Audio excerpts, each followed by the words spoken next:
It's Tuesday, October 31st, 2017. I'm your host, Sarah Beal. Happy Halloween, everyone. Thank you for joining us. We have a great show in store for you today. On today's show, we will learn about the upcoming Caring for Caregivers Conference with Assistant Senior Services Director Donna Burns. And then we will chat with Sandy Neck Beach Park Manager Nina Coleman. She's going to tell us about the new lean-to being built out on Sandy Neck. And finally, we'll meet Assistant Town Engineer Amanda Ruggiero. But first, let's get a look at today's top headlines. The Division of Marine Fisheries has lifted the closure of shell fishing due to extensive rain just in time for oyster season opening day. Oyster season will be open in the town both on the south side, Bay Street and Osterville, and the north side, Scudder Lane and Barnstable, on Wednesday, November 1st. You must have a shellfish permit in order to harvest oysters, which you can get Monday through Friday at the Marine Environmental Affairs offices on Finney's Lane from 8:30 to 4:15 p.m. Please remember the limit is half a peck per week. If you have any questions, please call 508-790-6272. A public hearing on changes to various permits and program fees that will take effect January 1st, 2018 for FY 2018 within the town of Barnstable will be held on November 7th at 10 a.m. in the Town Hall hearing room right here at Town Hall. Information on proposed changes is available on the town's website at www.townofbarnstable.us or in the town manager's office. Election Day is coming up on November 7th. Anyone wishing to cast an absentee ballot must do so by noon on November 6th. Any voter that will not be in town on the 7th is eligible to vote by absentee ballot in the town clerk's office here at Town Hall. On November 7th, all even number precincts will have town councilor elections, and all precincts will be voting seats on school committee and housing authority, as well as for town clerk. Polls will open at 7 a.m. in all 13 precincts and close at 8. Up next, we chat with Donna Burns about the Caring for Caregivers Conference taking place this week at the Barnstable Senior Center. Donna, thank you so much for joining us today. We want to talk about the Caring for Caregivers Conference that you guys are hosting at the Senior Center this week. What can you tell me about this wonderful event? Well, this is a special event that we planned for those in the community, our family caregivers who give so much to others. I think it's under-recognized how many caregivers nationally. There's over 35 million people who are family caregivers, which is an unpaid person, generally a spouse, partner, family member, friend, neighbor, who is assisting others with the activities of daily living. And it's a big job. It's usually not something that someone plans for in advance. It's something suddenly they're presented with this, and so many people are so generous in spirit and are so loving. They step up and they provide care and support for people who either have a medical diagnosis or many of the people now we're seeing have a cognitive impairment. They perhaps have been diagnosed with Alzheimer's or some other dementia, and they can no longer take care of themselves all alone. So they rely on the help of family members and people in the community to help them. Now, at the Senior Center, I know that you guys already do so much to reach out to caregivers. You have you have the Adult Supportive Day program, and you have other things that you do for caregivers. What made you want to try and do like a conference-style program for caregivers? Well, I thought caregivers are the busiest people. Believe it or not, there are many caregivers we see, typically the children, who are still working full-time jobs. They have families of their own, and they're assisting a parent or another relative with all of their needs day to day as a caregiver. And they are so busy and overcommitted that just having the time to reach out and perhaps find those supports in the community that could make things a little easier for them, or to take a minute to meet other caregivers and be able to talk to someone who understands what their challenges are and, what they're facing. I thought November is actually National Caregivers Month. So it's a no mistake or happenstance that this was purposely slated to be held in November. I thought, what? I think caregivers could really benefit from an afternoon of coming into the Senior Center, and I've invited the major service agencies, and these are typically the nonprofits, who are the conduit to all kinds of services and support you need.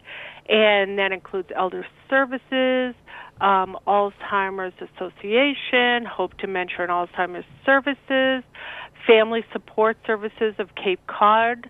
I have people that are the most knowledgeable and are able to assist caregivers on any range of topics.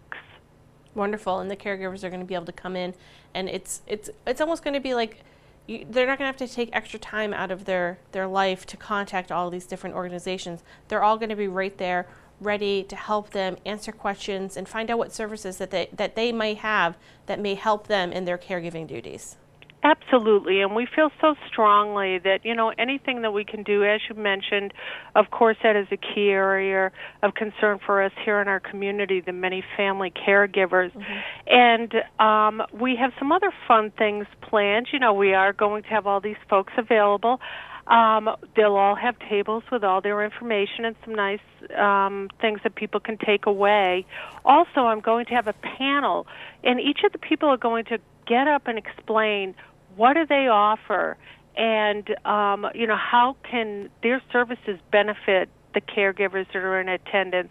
And they'll have an opportunity to ask their own questions of challenges and maybe difficulties that they've had as a caregiver. Also, we're going to have lunch, which has been generously being donated by Matt Butler of Caregiver Homes.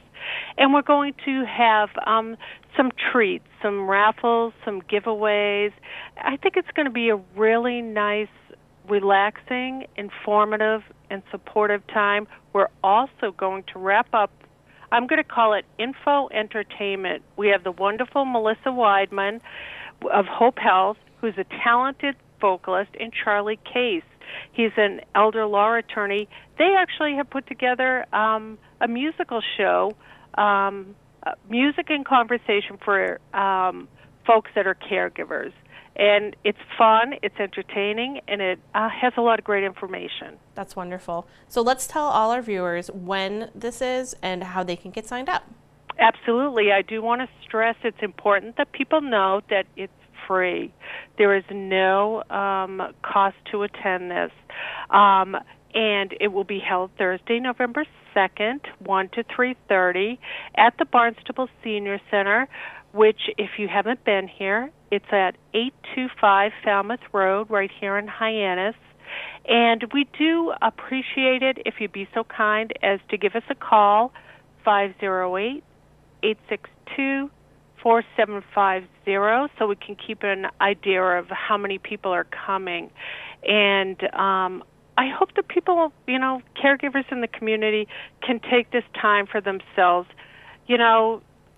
I try to remind caregivers, you can't unless you're taking good care of yourself, you're really not an effective caregiver for other people. So take that time for yourself. Come and see us and have some fun. It's wonderful. It's so important for the caregivers to know that they're not alone. There is support out there for them. So the Senior Center, you guys do such a great job. You facilitate a couple of support groups for caregivers, and through this conference, I think this is just absolutely wonderful, and I hope a lot of caregivers out there take advantage of it. I hope they do, and if I could, I just want to share with you, Rosalind Carter, who actually runs a huge foundation in support of caregivers, has a great saying, because people think, oh, well, that's someone else, but this saying sums it up. There's only 4 types of people in the world: those who have been caregivers, those who currently are caregivers, those who will be caregivers, and those who will need caregivers.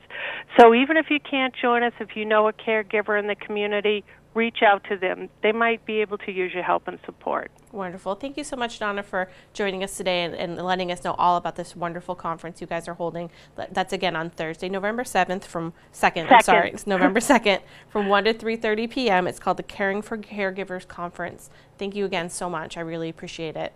It was a pleasure. Thank you, Sarah. Thank you. Bye. My guest today is Donna Burns. She's the Assistant Director of Senior Services in the town of Barnstable. Coming up, we'll meet Amanda Ruggiero. She's the Assistant Town Engineer. But first, let's check in with Sandy Neck Beach Park Manager Nina Coleman about what's going on this fall out at Sandy Neck. Dina, thank you so much for joining us today. Good morning. How are you? Good, how are you? Good, great. We got a couple things we're going to chat about going on at Sandy Neck. I know last weekend you had a big project. You had a lean-to that was built out on the Marsh Trail, I believe? Yes, out on the Marsh Trail there was an old small cottage that was called the Winders Cottage that the town owned, and it had pretty much fallen to the ground over the years. And so we removed that, and we, working with the Boy Scouts, both Sandwich and Barnstable Boy Scout groups, over the years we've worked towards creating a lean-to on that property for Scout troops, Girl Scout, Boy Scouts, and other recreational groups to be able to use. So the platform was already up, and so over the weekend on Sunday, which was a beautiful day, Troop 54, along with other volunteers and the Sandy Neck board members, went out there and started constructing the three-sided lean-to, which is basically an Adirondack-style lean-to with one open side. It's on a beautiful spot with up high, sort of on a bluff overlooking the marsh. It's really a nice location for Boy Scouts to be able to, camp out there and recreate out there. Very cool. Mm-hmm. It's so great that you guys had nice weather, because I know the day before was a downpour, kind of like the weather we've been having this week. So great that everyone could come out and pitch in and get that done. Yeah, really good effort. The boys were excellent. It's just delightful. This was Troop 54 for this particular effort on the lean-to. A bunch of boys were out there helping out, Sandy Neck staff. We did have some help from local carpenters, because we have to have some people that really know how to read a plan. There was a number of carpenters that helped out: Josh Boyer, Paul Ring, and Mike Moynihan, as well as I said, board members that were also able to help out and provide tools. So beautiful, beautiful day. Really, really fun project. Hopefully you have the pictures running when this is aired. And we have another work day. We had to get framing up, and now it's been inspected by the building department, and the next move is the siding. And we're really kind of going classic with it. We're going to have wavy cedar siding, which is very Sandy Neck, very wildernessy, and then a cedar roof shingles. So all that should get up in the next couple of weeks, and then we'll be ready. Boy Scouts are really interested in doing winter camping. I guess there's a badge that they can earn from that, and this would be an excellent structure for that. So hopefully once we get it up, we'll start getting some troops out there even this late fall and winter. Wonderful. We also want to talk about the gatehouse. The hours are changing, and you're going to have some beach closures. So let's talk about that. Yeah, so not beach closures, sorry. because everybody's freaking out. It's beach curfew changes. Sorry. No worries. So the curfew changes November 1st. That's when our beach hours go from 8 a.m. to 4 p.m. for the off-road beach. We still do allow RVs out there all night. Obviously, cottage owners come and go. So it just changes that recreational opportunity for those off-road beach, like SUVs, so forth, that have just the day pass. Okay. So that'll start November 1st. Likewise, our gatehouse hours will reduce at that time. We're going to go for gatehouse hours on Fridays, Saturdays, and Sundays. So really, at this point, by November 1st, seasonal staff is over for the year. We're reducing staffing. We're focusing in on the hunt that's coming up, and focusing in on starting our fall and winter projects of putting the beach to bed for the year. Mm-hmm. Well, this is my next question, is the hunting season coming up. So what can you tell me about hunting out at Sandy Neck? So right now we have the pheasant hunt going on. That's historically been out here for many, many years. The town of Barnstable stocks Sandy Neck and West Barnstable Conservation Area with pheasant. And so those hunts are going on. We stock on Saturday mornings very, very early, and Tuesday mornings very, very early. So the hunt is happening between trails 1 and 4, and their hunters generally like to go out in the morning at sunrise and closer to sunset. So that's really when the high activity is. Hunters cannot be on the front beach or anywhere near the front beach, so hikers should feel completely safe out there. If they want to hike on the back trail, we do recommend orange. And people should know that there's no hunting on Sundays. So Sundays certainly is a good day to come out and hike your dog on the back trails. Wonderful. Yep. Great. Is there anything else you would like to tell us about before I let you go? Well, fall's a beautiful time out here. We're having, we're starting to see a lot of mola out in the waters. That's always a great sighting. We're starting to head in the direction of turtle stranding, so we definitely need to talk about that in the next month or so. But really a lot of excellent opportunities still at Sandy Neck. Oh, cranberry picking. Cranberries look really good, so come and enjoy your fall beach. Really the best time of the year, in my opinion. Wonderful. I agree with you 100%. I love Sandy Neck in the fall. So yes, so pretty. Thank you so much, Nina, for joining us today. I really appreciate it. All right. Thank you, Sarah. You take care. Okay, you too. Bye-bye. Bye. My guest today is Sandy Neck Beach Park Manager, Nina Coleman.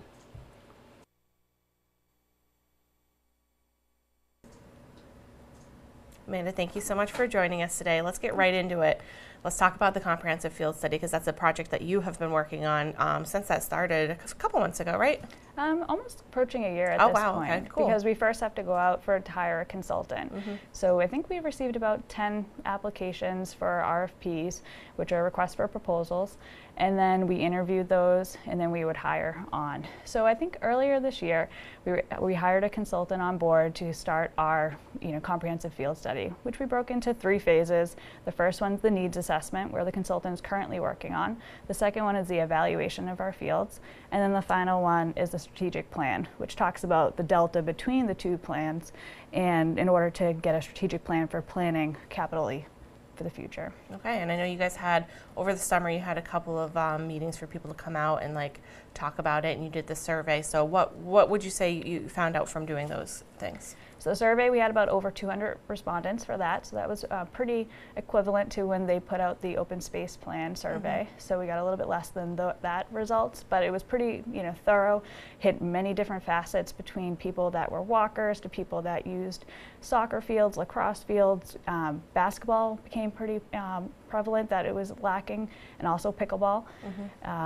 And so that was really great. We had the public meeting, and it was a really rainy day. We weren't expecting many people to turn out, and we ended up almost a room full of 50 people. Wow. Yeah, with bringing up different gamuts between tennis to pickleball to handball, kind of realizing that Hyannis is more urban compared to the outer villages, and how we might approach those. Wow, cool. So moving into this next phase, what's that going to entail? The second phase of the project? The second phase actually has already been mostly complete. Oh, okay. Because the consultant hired a sub-consultant, Tom Irwin, who went through and actually did the existing fields, and did soil density tests and looked at access to these fields. So they needed to do that when the fields were being used. So the best time would be this past summer, when they were actually being used for softball and baseball and soccer. So they were able to get that complete. So right now they're still wrapping up the needs assessment, because there was a lot of public outreach to the different stakeholders for every single type of sport you could imagine. Oh, yeah. There's a lot out there. Yes. So getting that proper feedback and tying it all together. Actually, the report itself for the evaluation hasn't been complete, because we need to finish the first phase. But however, the background and the going out there and testing every field has been complete. And in general, there's about over 20 different properties between the rec and the schools that were evaluated, and ends up being a yield of almost 50 fields total. Wow, that's a lot. Yeah. What are we thinking is going to be the how long until we get to the final stage of the plan? So they've been working on all 3 of them concurrently. Oh, okay. And so ultimately, in the next few months, the whole plan should be written. So we're still going to phase it so that the town provides feedback to the consultant, so we get a plan that's really what the town wants, and not something that just a consultant wrote and recommended to us, but something that's true to us. And we have an evaluation committee instead of just one project manager managing a project. We've got a whole committee that we have Lindsay Council, Lynn Poyant, aunt, and John Gleason. So without them, this project wouldn't be successful. Wonderful. Because we need all that input from everybody. It's nice to see that you're taking a very comprehensive look to the fields here in the town of Barnstable. I know the residents and the users we definitely appreciate that because, and they're being heard, which is great. So we also want to talk about something that you've been working on since you started here. You said you've been here for about 2 years, wastewater planning, which is a very big project. Yes. So my background before I came here was consulting and primarily did water and wastewater work. Okay. So that when I knew I wanted to make the transition back to the municipal side after having a couple internships for municipalities, that was one of my strong suits for coming to the town. So we were able to, save the town, hundreds of $1,000s by doing a lot in-house because we have a lot of professional engineers right on staff. Yeah. So we were able to work with our GIS department and, be able to put together all these equations and make things populate so that, then translate to, visual maps. And, it did automatic calculations for us rather than, trying to estimate. So it made all the results a lot more accurate. So when it came to, dealing with the needs, whether it be because of nitrogen in the estuaries or because, depth to groundwater is too shallow and you might need a variance for a Title V system, it made those ideas more pronounced, and that we could visually have a map and it highlighted those areas. Interesting. No, that's a big issue here in the town. It's the wastewater, and planning for the future. Is there anything in particular that moving forward that we could be looking forward to, or we should be looking out for? Well, so we put together a whole plan, and that was put together by the Wastewater Resource Advisory Committee and approved by town council. So that plan looked at the needs as a whole in over 60 years. So now our plan is for our CIPs that are upcoming is to deal with the stuff that's like more low-hanging fruit that's close to where we're located. So our plan this fall is to put together some CIPs that would address those needs that are out there. Excellent. Great. Well, thank you so much for coming in and chatting with us today. I really appreciate it. Thank you for having me. My guest today is Amanda Ruggiero. She's the assistant town engineer here in the town of Barnstable. Now let's take a look at our community calendar. Veterans Day is coming up, and there are 2 events we'd like you to be aware of. This year's Veterans Day Parade will take place on Friday, November 10th at 10 a.m. The parade will form next to the Town Hall building, extending back to the Village Green. The parade will step off promptly at 10 a.m. The parade will conclude at the Hyannis Village Green for the annual Barnstable Soldiers Veterans Day program. On Veterans Day, Saturday, November 11th, the first annual Barnstable Veterans Town Hall will be held from 10 a.m. to 1 p.m. in the Town Hall hearing room. The Town Hall will include 10-minute testimonies of 20 combat veterans. Please join this community event hosted by the Town of Barnstable and the Cape and Islands Veterans Outreach Center. Now let's take a look at this week's Board, Committee, and Commission schedule.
Thanks for joining us today. We'll be back tomorrow with another great show for you.